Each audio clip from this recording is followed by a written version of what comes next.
বাথরুমে গিয়ে কেঁদেছে নায়িকা শুভশ্রী। ভারতীয় বাংলা সিনেমার জনপ্রিয় তারকা জুটি শুভশ্রী গাঙ্গুলি ও দেব। তাদের পর্দার রসায়ন ব্যক্তিগত জীবনেও গড়িয়েছিল। দীর্ঘদিন চুটিয়ে প্রেম করেছেন এই যুগল, কিন্তু শেষটা ভালো হয়নি।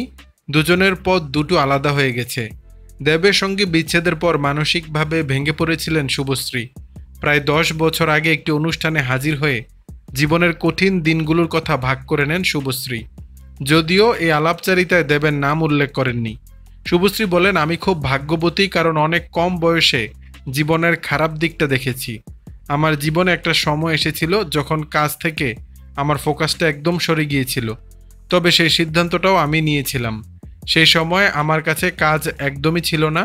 পরাণ যায় জলিয়ারে সিনেমার পর আমি কাজ ছেড়ে দিয়েছিলাম, কিন্তু যে জন্য এই সিদ্ধান্ত নিয়েছিলাম সেটাই যখন থাকলো না জীবনে, তখন ভীষণভাবে বুঝতে পারলাম যে জীবনে সব কিছুই অনিশ্চিত।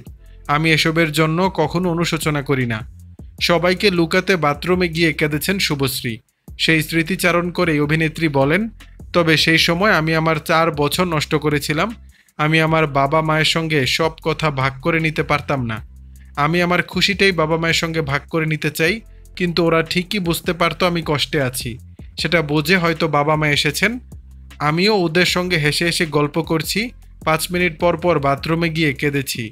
প্রিয় মানুষটিকে বলা একটি কথা স্মরণ করে শুভশ্রী বলেন, যে সময় আমি শূন্য হয়ে গিয়েছিলাম সেই সময় আমি ওই মানুষটিকে বলেছিলাম যে আমার জীবনে হারানোর কিছু নেই, কিন্তু আমি যদি কিছু পাই সেটা আমার পাওয়া হবে।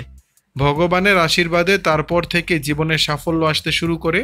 আমি কোনো অতিরিক্ত কিছু করি না, নিজের প্রচার করতে পারি না। ভগবানের আশীর্বাদ আর বাবা মায়ের আশীর্বাদ আছে। দেবের সঙ্গে বিচ্ছেদের পর শুভশ্রী ঘর বেঁধেছেন পরিচালক রাজ চক্রবর্তীর সঙ্গে, আর দেব চুটিয়ে প্রেম করছেন অভিনেত্রী রুক্মিণী মৈত্রর সঙ্গে। দর্শক, বিষয়টি নিয়ে আপনাদের মতামত জানাবেন নিচের কমেন্ট বক্স।